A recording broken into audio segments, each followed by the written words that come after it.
fazer uma avaliação, né, dessa estreia do Carioca, vendo até porque o time tem muitos meninos e meninos que estão evoluindo ainda, né? Queria que você pudesse fazer uma avaliação da estreia de hoje, por favor. Boa noite, Júlia. Eu vejo que a equipe teve uma capacidade de buscar o resultado a todo momento, seguiu tudo que foi proposto dentro da partida, desde o começo, onde iniciamos uma partida equilibrada e sentimos um pouco o início do jogo e acabamos sofrendo um gol muito cedo. Às vezes se torna natural até mesmo pela experiência da equipe. Então, depois equilibramos, conseguimos manter uma organização. O adversário em seguida tem um jogador expulso, e isso faz com que a gente tenha que ter algumas mudanças em termos de posicionamento, e cabe ressaltar que os jogadores eles cumpriram bem. Começamos a criar um bom volume de ações no campo ofensivo, e depois, no decorrer do jogo, com as trocas também acrescentaram mais volume ofensivo, e a equipe continuou buscando o gol a todo momento, continuou sendo ofensiva, enfim. Então eu vejo como alguns aspectos positivos, avaliar de maneira positiva essa estreia, à medida em que os jogadores conseguiram buscar a todo momento. Infelizmente o resultado não veio, não foi o resultado que nós gostaríamos, mas a atitude, a capacidade competitiva e a maneira como eles se doaram em campo, acredito que seja um início que vai fazer com que a gente consiga crescer ao longo desses jogos que a gente tem pela frente. Boa tarde, Carlos. Alan Viana, Visão Botafoguense. Carlos ou Lieira, como que prefere? Fica à vontade, Carlos Leiria. Não, pode ser Carlos só? Pode ser Carlos. Obrigado. Então, eu queria te perguntar sobre o posicionamento do Patrick, né? Qual era a intenção do posicionamento dele? Eu estou acostumado a vê-lo um pouco mais recuado. Do Carlos Alberto e do Matheus. O Matheus a gente acompanha também seleção de base e vê ele jogando um pouco mais como segundo atacante, às vezes até como armador, mas no time do Botafogo ele é muito utilizado mais como centroavante. Hoje eu sinceramente até esperava que o Adamo entrasse e o Matheus Nascimento cumprisse essa função, armando um pouco mais o time. Aí eu queria te perguntar sobre esses três jogadores em especial, qual era a intenção deles em campo? Boa noite, Alan.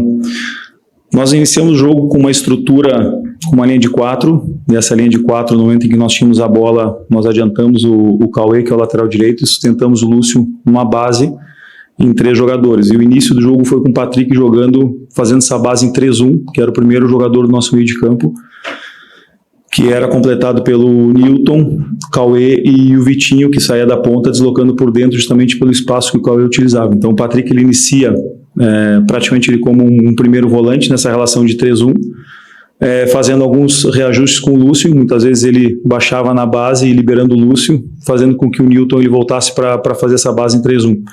E isso acredito que foi bem feito, foi bem executado por ele. E no momento em que nós ficamos com o jogador a mais, a gente muda o posicionamento do Patrick, traz o Newton para essa função que ele vinha fazendo, e adiantamos um pouco o Patrick, que tem uma capacidade de chute muito boa.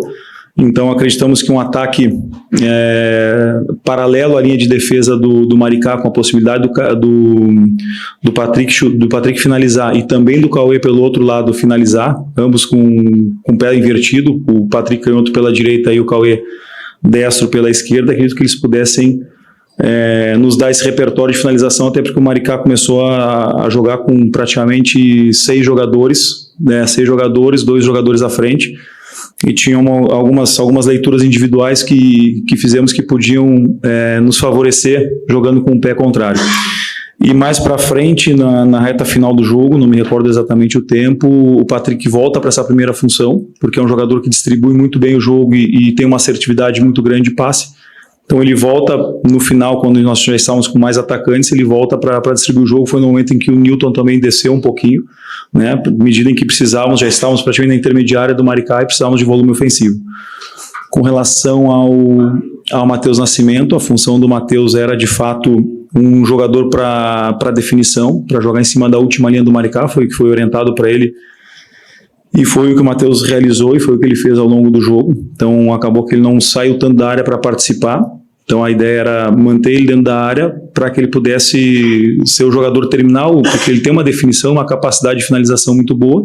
Então o Matheus jogou boa parte do jogo ali num posicionamento entre os dois zagueiros, né? E depois, quando eles aumentaram a linha de jogadores, a gente foi alternando o intervalo em que ele atacava, e também, em alguns momentos, buscando as costas lá do contrário desses zagueiros. Foi a maneira que nós posicionamos o Matheus nesse jogo. E com relação ao... O Carlos, estou acostumado mais vendo pela direita, né? Acho que, assim, a avaliação que eu tenho é que ele tem um pouco melhor pela direita.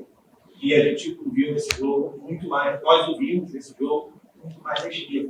O Carlos é um jogador que faz bem os dois lados, pode fazer também uma função mais por dentro, assim como ele terminou o segundo tempo. Então a ideia do Carlos ali tinha inicialmente, depois o Maricá com um jogador a menos acabou fechando esse espaço, mas eles tinham um intervalo entre o lateral direito, o Magno e o Misael, que foi expulso, né? Posteriormente o Sandro fazendo essa função. Eles tinham um espaço muito largo entre os dois, e a nossa ideia era aproveitar esse espaço com a velocidade que o Carlos Alberto tem para achar esse espaço, e obviamente a gente encontrar passes em profundidade para que ele pudesse atacar esse espaço. Essa inicialmente foi a ideia. Logo após a expulsão, inicialmente pensamos no Lúcio fazendo essa função e o Carlos já saindo desse intervalo para definir, quase como um segundo 9 mais próximo ao Matheus. Na sequência, como o Maricá ficou com muitos jogadores, optamos por trazer o Lúcio um pouco mais por dentro para tentar tirar o Bruninho, que estava fechando esse espaço do Carlos Alberto. Então, no momento que a gente consegue entortar essa linha de 6 jogadores do Maricá, a gente consegue ter algumas situações de vantagem, em alguns momentos com o Vitinho caindo junto pelo lado esquerdo para ajudar. E isso nos geraram algumas situações, até mesmo de cruzamento pela direita para desfecho de lado oposto. O Carlos entrou um pouquinho atrasado num dos lances de desfecho, depois tem uma situação que ele consegue trazer uma bola para dentro também. Então a ideia com o Carlos era essa, e era que ele pudesse, que a gente pudesse tentar ter uma vantagem também em termos de estatura. Ele tem uma estatura maior que o Magno, para quem tinha alguma situação de cruzamento de segunda trava, ele pudesse ter vantagem ou nas costas ou na frente do Magno. Foi assim que nós treinamos. Obrigado. Boa noite, Carlos. Thalita Gildes, da Rádio Globo. Primeiro eu queria que você falasse um pouco como é que é gerir esse elenco que é formado por jogadores da base do Botafogo, né, crias de General Severiano, como Lúcio, como Cauê Leonardo, e ao mesmo tempo jogadores que têm grandes expectativas em relação ao time principal e são mais cobrados, como o Patrick de Paula, o Carlos Alberto, o próprio Cauê e o Matheus Nascimento. E em segundo lugar, queria que você falasse um pouco, você é o técnico do Sub-20, né? Como é que é essa relação da base do Botafogo dentro dessa SAF, e como é que fica essa coordenação, esse gerenciamento também de expectativas desses jogadores e também essa relação com a direção, né? A gente sabe que o Botafogo tem um grande planejamento para desenvolver a base do clube e tem grandes expectativas para o futuro. Como é que é também isso tudo para você, que é o técnico da base? Boa noite, Thalita. Assim, é um trabalho interessante, porque esses jogadores já fizeram o Campeonato Brasileiro de Aspirantes, então boa parte dos jogadores que iniciaram a partida hoje, eles jogaram, se eu não me engano 6, talvez 7, depois com a entrada do Cauê Lindes. Então já temos uma base que vinha jogando junto, foi vice-campeão brasileiro, e acredito que o acréscimo desses jogadores que tu citou nos traz experiência, e ao mesmo tempo eles conseguem, pela capacidade que tem, chamar a responsabilidade. Acho que ficou muito claro isso no jogo que o Patrick fez, um jogo em jogo que ele assumiu a responsabilidade e buscou levar o nosso time para frente a todo momento. E com relação ao restante, eu me sinto muito confiante, assim, de trabalhar, de conseguir desempenhar um trabalho onde o respaldo da direção tem sido muito, muito bom com relação ao que a gente tem feito. Boa noite, Carlos. Roberta Barroso, da ESPN. Eu gostaria de te perguntar sobre o batedor de pênalti, né, desse grupo do Botafogo, porque me pareceu ali que em um determinado momento, quando foi marcado o pênalti, o Matheus Nascimento primeiro pega a bola, depois o Patrick de Paula fica com a bola, e aí eu queria que você me falasse quem é o primeiro batedor, como é que foi essa decisão ali naquele momento. Obrigada. Boa noite, Roberta. Nós trabalhamos com 3 jogadores numa relação de batedores. O primeiro é o Matheus, o segundo é o Patrick, o terceiro no jogo de hoje era o Carlos Alberto. E deixamos sempre claro para eles que no momento do jogo, esses 3 eles têm a capacidade de decidir quem vai ser o batedor, porque existem muitas variáveis dentro do jogo de futebol, então a gente acaba deixando essa decisão para eles, e infelizmente fizemos o gol e a gente tem que valorizar o gol, porque ele nos colocou de novo na partida. Boa noite, Carlos, tudo bem? Queria te Você já falou um pouco mais do Patrick de Paula, mas eu queria te fazer uma pergunta mais específica sobre ele, porque ele é um jogador que naturalmente gera muita expectativa por ter sido o primeiro grande investimento da era SAF, por ter sofrido a lesão grave que ele sofreu no momento que ele passava uma ótima fase, e ele recentemente deu várias entrevistas falando sobre a expectativa dele, abriu mão de férias para treinar, abriu mão de viajar. A gente hoje viu o Patrick jogando, mas eu queria perguntar no dia a dia, como é que está o Patrick em relação a isso, que eu imagino que ele deve estar com a cabeça a mil para querer voltar a jogar, para querer dar uma resposta. Eu senti isso hoje porque toda hora ele chamava a responsabilidade, toda hora ele chamava o jogo. Às vezes ele tinha uma opção até um pouco mais fácil, mas ele arriscava um chute, e acho que isso é natural, porque acho que faz parte dessa expectativa do jogador querer jogar. E uma segunda pergunta é como é que está o Jefinho fisicamente, que é outro jogador também que ficou afastado por um longo tempo por lesão. Boa noite. Com relação ao Patrick, o que eu vejo dele e o motivo pelo qual, por exemplo, ele é o capitão da equipe é pelo que ele vem fazendo nesse período nosso de preparação. Então, durante todo o período em que nós iniciamos a trabalhar com o Patrick, desde dia 2 de janeiro, ele vem se mostrando um líder, um jogador que está ajudando os mais jovens, tendo em vista que praticamente todo o nosso banco de reservas era formado por jogadores sub-20. Eu vejo o Patrick pela experiência e também que faz parte da experiência esse momento de lesão, um momento triste de lesão que ele teve. Então acredito que gerou uma capacidade dele de ajudar aos jogadores mais jovens e também de treinar de uma maneira muito, muito intensa no dia a dia. Então ele treinando da maneira como ele vem treinando e com a capacidade e a qualidade que ele tem, com certeza a expectativa é que ele possa de fato dar um retorno importante para o clube nessa sequência. Sobre o Jefinho voltou a treinar no dia 6, então ele está passando por um período de recondicionamento físico, então ele talvez já esteja à disposição para o próximo jogo, mas com uma minutagem reduzida, e muito provavelmente que para a terceira rodada acredito que ele já esteja de fato à disposição da equipe.